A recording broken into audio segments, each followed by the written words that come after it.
tutti. En el programa de hoy, en una entrada sorpresa, el Papa Francisco reaparece en la Plaza San Pedro por el Jubileo de los Enfermos. Asegura que experimenta la cariñosa caricia de Dios durante su convalecencia. Murió Theodore McCarrick, ex cardenal expulsado del estado clerical por abusos a niños y adultos durante décadas. Experta en casos de abusos, pide eliminar la prescripción para delitos sexuales contra menores. En Estados Unidos, multitudes de personas marchan en varios estados contra las políticas del gobierno de Donald Trump. Guerra en Tierra Santa. Familiares de rehenes israelíes piden la liberación de los cautivos ante reunión del primer ministro Benjamin Netanyahu con Donald Trump, mientras cerca de 30 gazatíes mueren en ataques israelíes en las últimas horas. En África, liberan a un misionero británico de 83 años y a su asistente tras 48 horas de secuestro en el noreste de Camerún.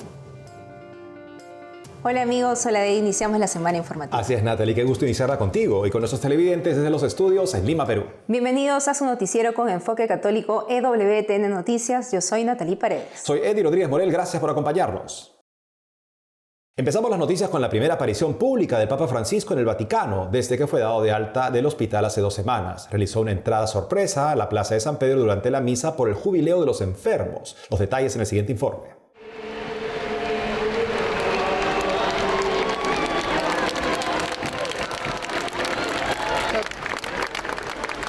Buona domenica a tutti.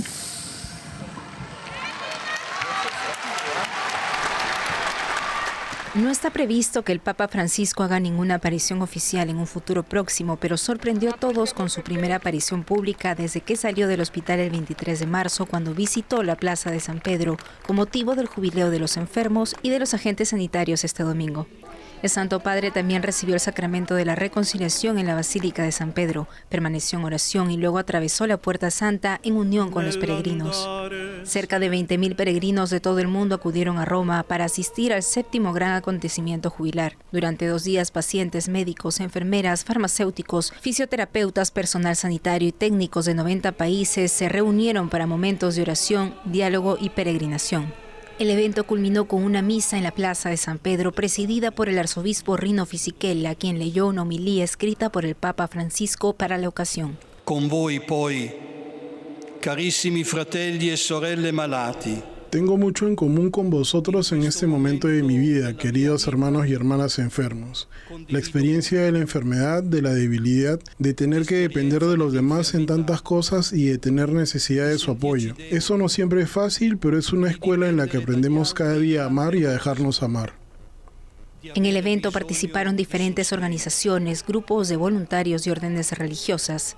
Entre ellas se encuentran las Hermanas Hospitalarias del Sagrado Corazón de Jesús, una orden religiosa femenina que tiene como objetivo servir a los enfermos, especialmente a aquellos que necesitan atención psiquiátrica, sufren enfermedades mentales o discapacidad intelectual.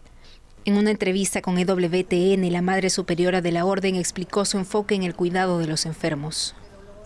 Para nosotras, los enfermos son como que el lugar teológico donde Dios nos habla y donde nosotras también hablamos de Dios y a Dios. Y poder también acompañar los propios enfermos y conocer tantas vidas pues tocadas por el sufrimiento, pero que no pierden ese sentido y esa sensibilidad humana.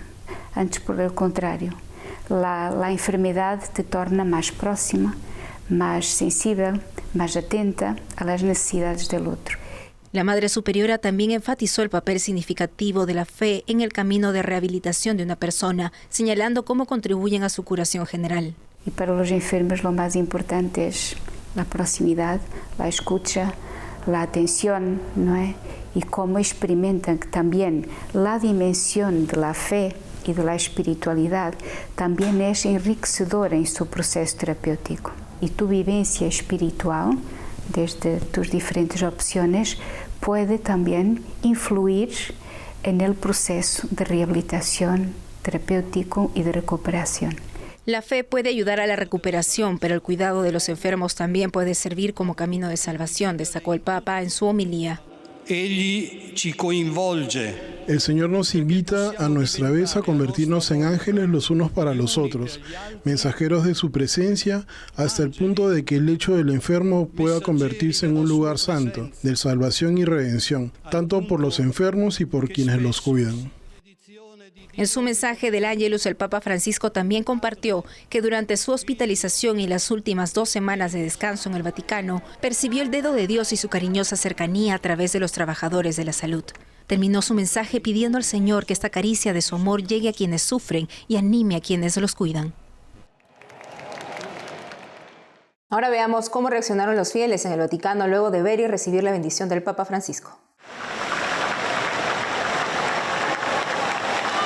Llena de alegría y de paz. Hemos pedido por él y cuando él ha salido ha dado un mensaje de esperanza, de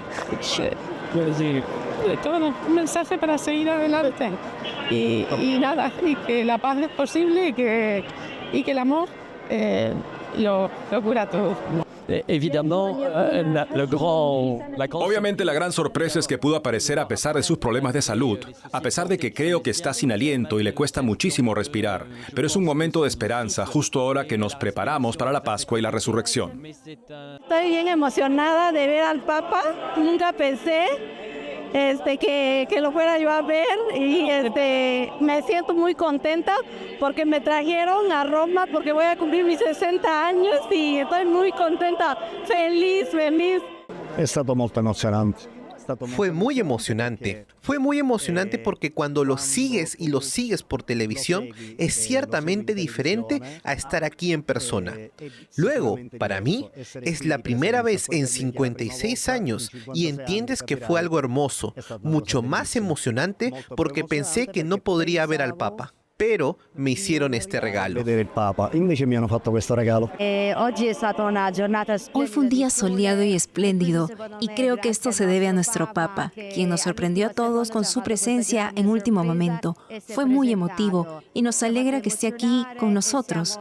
Rezamos por él todos los días y él reza por nosotros, por la paz, por el mundo entero, porque este es el mensaje de nuestra peregrinación de hoy, traer la paz al mundo entero. Portare pace in tutto il mondo. En otras noticias les contamos que Theodore McCarrick, ex cardenal y arzobispo emérito de Washington, que fue declarado culpable de abuso sexual por el Vaticano, murió a los 94 años. De acuerdo a Vatican News, su deceso se dio el jueves 3 de abril en Missouri, donde buscaba llevar una vida aislada. McCarrick fue expulsado del estado clerical en 2019 por abusos confirmados contra adultos e incluso menores de edad. McCarrick enfrentó numerosos cargos penales. Sin embargo, un juez del Distrito de Estado de Massachusetts dictaminó en 2023 que no era competente para ser juzgado por los cargos de abuso sexual que se le imputaban. Además, un caso penal en Wisconsin fue suspendido en enero de 2024 después de que un psicólogo contratado por el tribunal determinara que McCarrick no era competente para ser juzgado. Escuchemos el análisis de Ann Barrett Doyle, coordinadora de bishopaccountability.org, organización estadounidense que mantiene una base de datos en línea sobre abusos cometidos por parte del clero. El daño que causó McCarrick es inconmensurable. Sabemos que de al menos 21 víctimas, 14 eran niños y el resto jóvenes adultos, seminaristas y sacerdotes jóvenes. Pero también hay que preguntarse, cuando un depredador sexual dirige una diócesis, ¿qué hace con los abusadores que son sus sacerdotes? Sabemos, tras más de 2 décadas de investigación, que no están dispuestos a denunciar a los sacerdotes, ni siquiera a detenerlos. Si el caso McCarrick no hubiera ocurrido y no hubiera ejercido una enorme presión sobre los obispos estadounidenses y sobre Roma, es posible que el Papa no se hubiera sentido obligado a laicizar a McCarrick tan rápidamente y a convocar a los obispos del mundo a Roma para su cumbre sobre abusos en febrero de 2019 y luego a dar un paso más y aprobar una ley superficial y al parecer bastante ineficaz, llamada Vos estis lux mundi, que en español significa ustedes son la luz del mundo. Sin embargo, esta fue su ley de responsabilidad episcopal. Espero que la muerte de McCarrick traiga cierto alivio a sus víctimas. Se les ha privado de una reivindicación plena porque nunca fue juzgado y encarcelado por lo que hizo. Y que sea un ejemplo real de por qué se debe eliminar la prescripción de los delitos sexuales contra menores. and imprisoned. La responsabilidad episcopal se convirtió en el lema no solo de los obispos estadounidenses, sino también del Vaticano, la Curia y el propio Papa. Esa promesa nunca se ha materializado. No hemos visto medidas rápidas, severas y definitivas contra los obispos abusadores. No hemos visto ese nivel de transparencia. Los obispos, que han sido castigados bajo la nueva ley del Papa, han recibido castigos leves y prácticamente no ha habido información pública sobre los motivos de su destitución. McCarrick fue, al parecer, una promesa que el Papa Francisco nunca cumplió.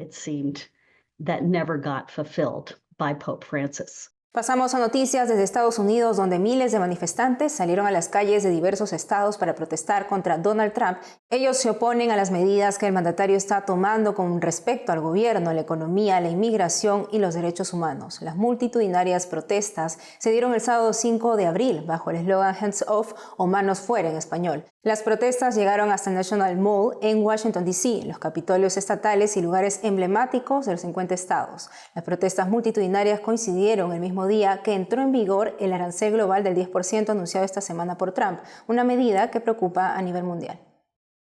Dirigimos la mirada hacia Tierra Santa, donde la falta de acuerdos entre Israel y Hamás para un cese al fuego sigue cobrando la vida de cientos de civiles en Gaza y poniendo en peligro la de los rehenes en el territorio. Los detalles en el siguiente informe.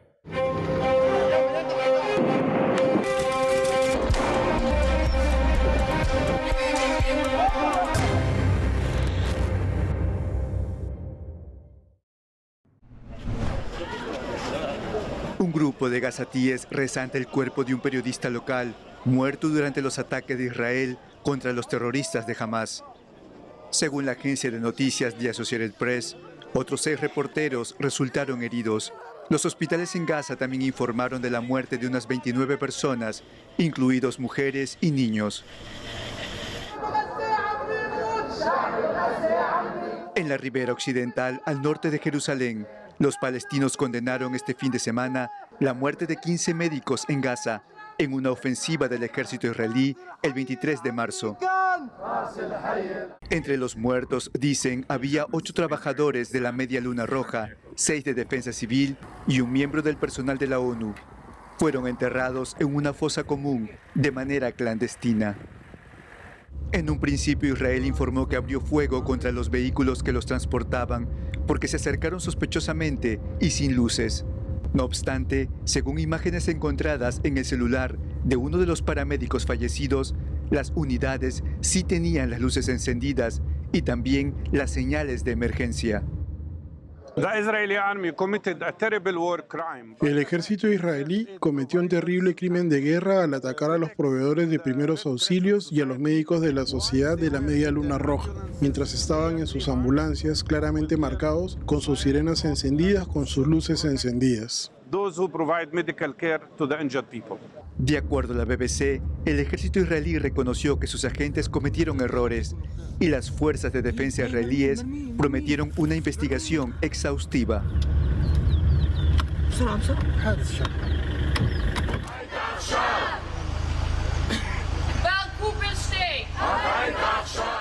Este lunes, un grupo de manifestantes se congregó en Jerusalén junto a la casa del primer ministro israelí, Benjamin Netanyahu.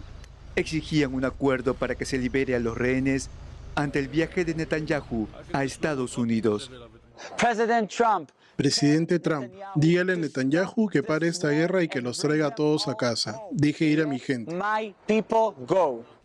Israel ha señalado que seguirá intensificando la guerra en Gaza hasta que Hamás devuelva a los rehenes que tiene en cautiverio.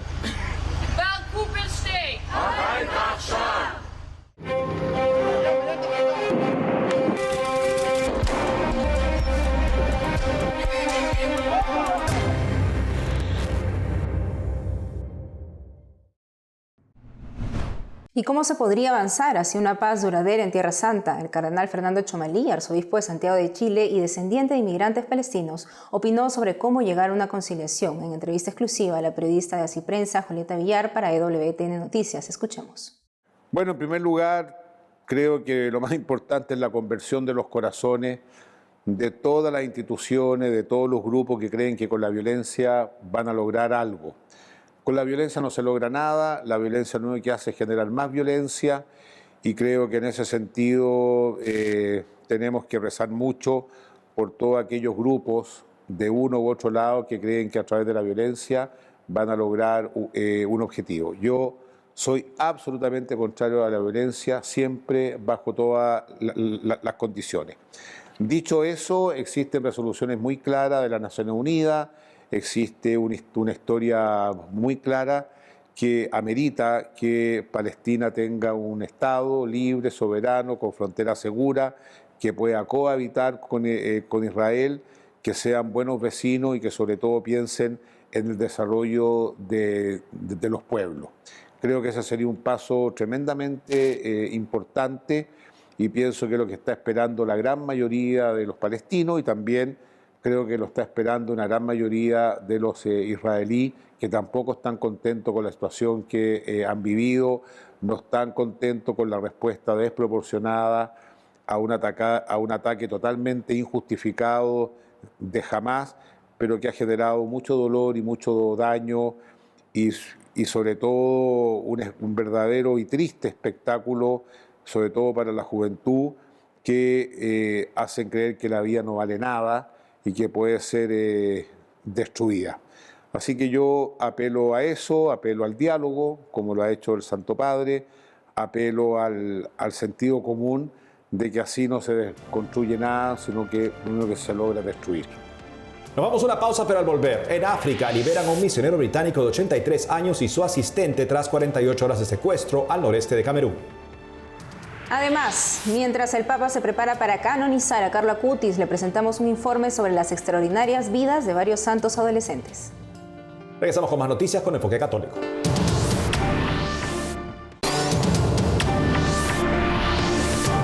Nos vamos a África para contarles que tras 48 horas de cautiverio fueron liberados el hermano Hub Welters, misionero británico de 83 años, perteneciente a la Sociedad Misionera de San José de Mill Hill, y su asistente Henry Kang, secuestrados el pasado 1 de abril en Bamenda, al noreste de Camerún, cuando iban a visitar una zona donde están construyendo aulas para niños desfavorecidos. El 3 de abril fueron liberados sanos y salvos. Bamenda es escenario de frecuentes secuestros y asesinatos relacionados con la violencia separatista que estalló en 2016.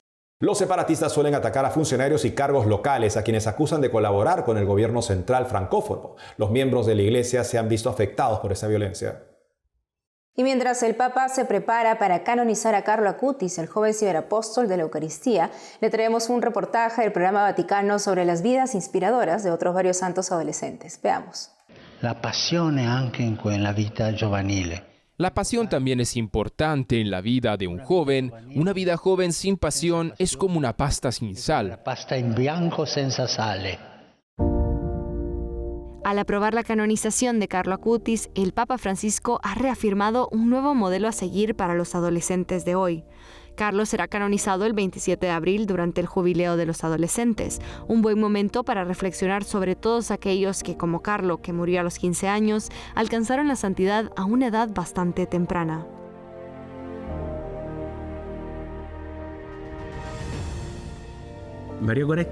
En su lecho de muerte, un sacerdote preguntó a María Goretti si estaba dispuesta a perdonar a Alessandro, y ella respondió: «Lo perdono de corazón y lo quiero conmigo en el paraíso». Alessandro, su asesino, posteriormente se convirtió en prisión tras presenciar una aparición de María Goretti. Al salir de la cárcel se trasladó a un monasterio capuchino y trabajó en el huerto como terciario durante el resto de su vida. Tarsiso fue un acólito de 12 años durante una de las feroces persecuciones romanas del siglo III, probablemente durante la de Valeriano. Cada día, desde un lugar secreto en las catacumbas donde los cristianos se reunían para la misa, un diácono era enviado a las prisiones para llevar la Eucaristía a los cristianos condenados a muerte. Un día no había ningún diácono y San Tarsiso fue elegido para llevar los santos misterios a los encarcelados. De algún modo lo reconocieron y un grupo de muchachos se volvió contra Tarsiso con furia. Cayó abatido por los golpes y mientras lo llevaban a las catacumbas, murió en el camino a causa de las heridas que le habían infligido. En 2010, el Papa Benedicto recordó a los monaguillos que Tarsiso es su santo patrón. Queridos monaguillos, el testimonio de San Tarsicio y esta hermosa tradición nos enseñan el profundo amor y la gran veneración que debemos tener por la Eucaristía. Es un bien precioso, un tesoro de valor incomparable.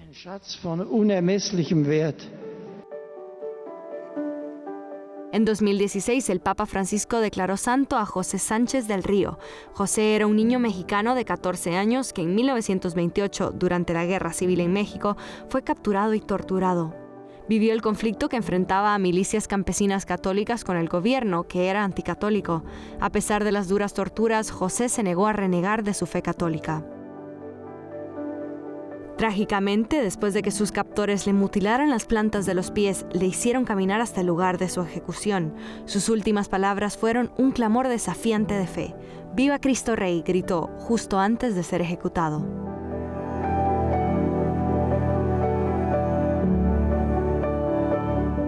Joven sacerdote en ciernes y fiel alumno de Juan Bosco, Savio era conocido por su devoción a María y por su profunda admiración por la Eucaristía. Cuando fue aceptado por San Bosco en el oratorio de Turín, Savio pidió a su maestro que le ayudara a hacerse santo. Pero murió de tuberculosis pulmonar a los 14 años. Hoy es el patrón de los cantores de coro. El Papa Pío XI se refirió a él como un pequeño, o mejor dicho, un gran gigante del espíritu. En su mensaje para la Jornada Mundial de Oración por las Vocaciones número 62, que tendrá lugar en 2025, el Papa Francisco dijo que la vida de los jóvenes santos, como Santo Domingo Savio, demuestran que nuestra vocación es un camino hacia la verdadera felicidad a través de la amistad con el Señor resucitado.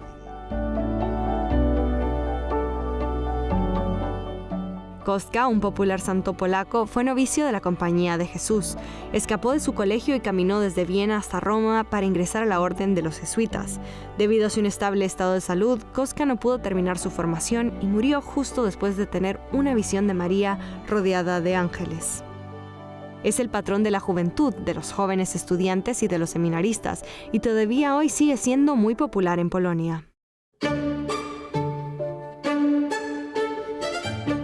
Santa Inés era una jovencita cuando consagró su virginidad a Dios. Aunque las historias de su martirio varían, la tradición sostiene que la joven fue perseguida por varios hombres a los que rechazó debido a su promesa a Dios, diciendo que Jesucristo era su único esposo.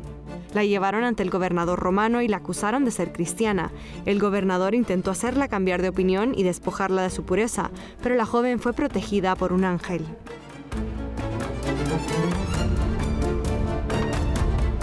Finalmente fue condenada a muerte. Sus últimas palabras resonarán por siempre. Él me eligió primero y él me tendrá. En el lugar de su martirio se construyó la famosa iglesia romana de Santa Inés. Aquí tenemos una reliquia de Santa Inés, su cráneo. Fue traído de las catacumbas. La enterraron en las catacumbas de Vía Nomentana, pero esta reliquia, como recuerdo de su martirio, fue traída a esta iglesia construida justamente sobre el lugar en el que la martirizaron. Hoy se la conoce como patrona de las jóvenes y de la castidad. El ejemplo de estos santos, así como la canonización de Carlo Acutis, muestran que es posible vivir una vida santa, tal y como recordó el Papa Francisco a los jóvenes. Queridos adolescentes, no tenéis la experiencia de los adultos, pero tenéis algo que los adultos a veces hemos perdido. Tenéis un gran instinto para lo auténtico y eso es algo estupendo. Ahora les presentamos entretenimiento sano y educativo para los más pequeños de la casa. Se trata de un nuevo videojuego que permite a los niños explorar la Basílica de San Pedro y aprender sobre las obras de arte y su historia. Le contamos. Peter's Here, o Pedro está aquí. Inteligencia artificial para el patrimonio cultural es el nombre del videojuego presentado por el año jubilar en el Vaticano. El proyecto fue desarrollado en colaboración entre la Fábrica de San Pedro, Microsoft y Iconom, empresa especializada en la preservación digital del patrimonio cultural.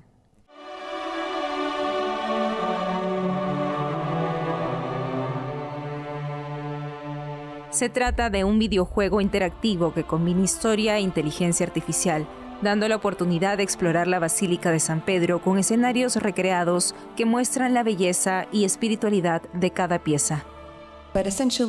En esencia, dentro del videojuego, se trata de una representación en tercera dimensión o una reconstrucción en tercera dimensión de la Basílica de San Pedro. Como personaje, puedes recorrer los pasillos y explorar todo el edificio.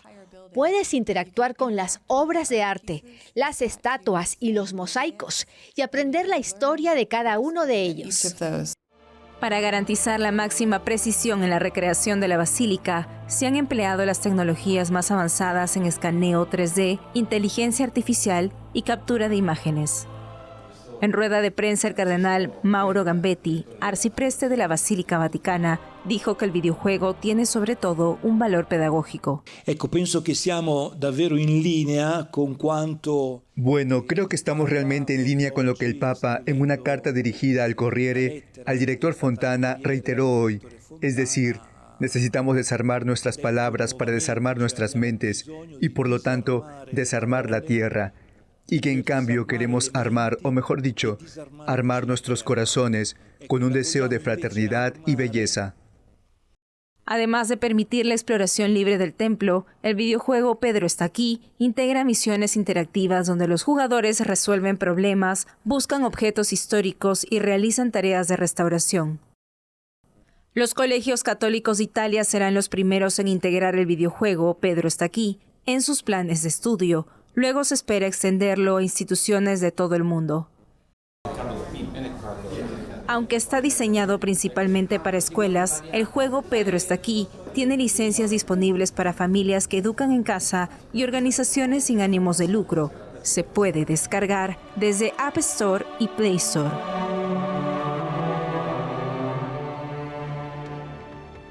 Eso es todo por hoy, amigos. Gracias por haber estado con nosotros. Ya saben que pueden seguirnos en nuestras redes sociales y en ewtnnoticias.com. Hasta mañana.